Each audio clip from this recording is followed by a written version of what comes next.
so ọ bụ na Soludo nwa Mgbafọ n'eziokwu na wọd go ụzọ alụ ụzọ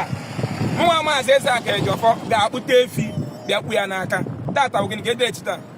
taa 14th of March 2026 right. Okotorigba ndị be bịakwanụ ka unu nụrụ na Mathias Ezeaku na ọ chalenjigokwa anụ gọvanọ na-achị Anambra steeti bụ Soludo nwa Mgbafọ hey wee na-asị ya na ọ bụrụ na eziokwu na ọ bụrụ na ụzọ ahụ fụrụ kịta anụ nwanya bụ Mathias Ezeaku kwụ ya na ọ bụrụ na ya bụ gọvanọ na-achị Anambra steeti bụ Chari nwa Mgbafọ no award go ịlụ ụzọ anụ nwa with double lane na nya nwa bụ Mathias Ezeaku ya eji efi dịkwa ndụ na ọ bụ okwu efi egbugoro egbuo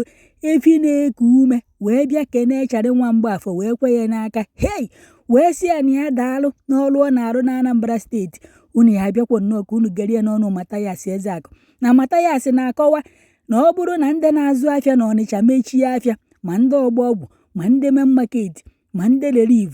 na aha aga na ebe niile bụ ụzọ akpochie na ụzọ ahụ fụrụ kịta ọkwụ ya na-enidi ka alụọ ya ka o wee nyere ọtụtụ ndị mmadụ aka na ọ bụrụ na afịa mechie na ịnakwa n'afịa ka fa naruo obefa n'oge na oge ụfọdụ na ndị mmadụ na-anọ na gosuru 11 nke abalị akụa 12 akụa duto n'ụzọ ebe anyị esi wee na ọ dịghọ ọ kwọchara nwa Mgbafọ ka ọ duziri imezuru ife o kwuru na Mathias Ezeaku sikwa na ọ bụ ọkwọsi efi ka ọ ya agba ya n'oyi etu ya ọlụ atụ egwu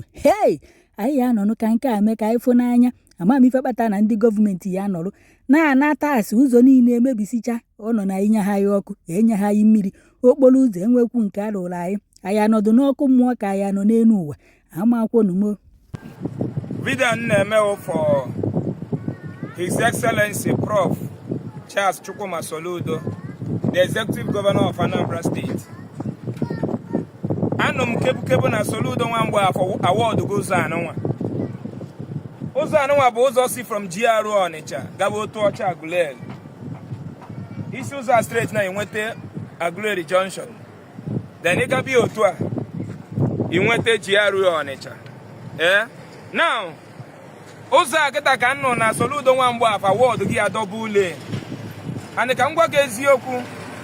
ụzọ a atago ndị mmadụ ahụfụ from 33 Junction to GRO Ọnịcha bụ ọkụ mmụọ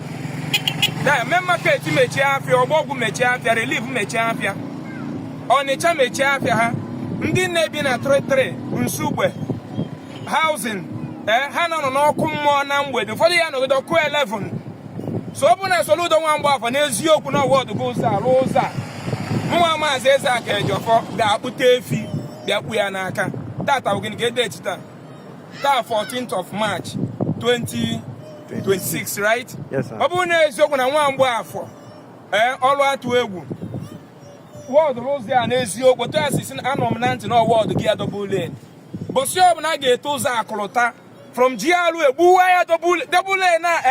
mbọsọ na nna agba n'ụzọ a iwe na-ewe m daizi nnasị ọ gọọmenti dị ndụ rapụ ndị mmadụ arụchisi ihe ụzọ from 33 Junction to GRO is no go area obere ụzọ walawala trafik dị ebe inwe ike nọgide 6 o'clock to 11 ọ bụ na nwa Mgbafọ gbuo nwa ebe a double lane rụọ ụzọ a mma akpụ efi dị ndụ jekwu ya n'aka ma tụọ ya ọrụ atụ egwu otu a si kwu ya ka ọ dị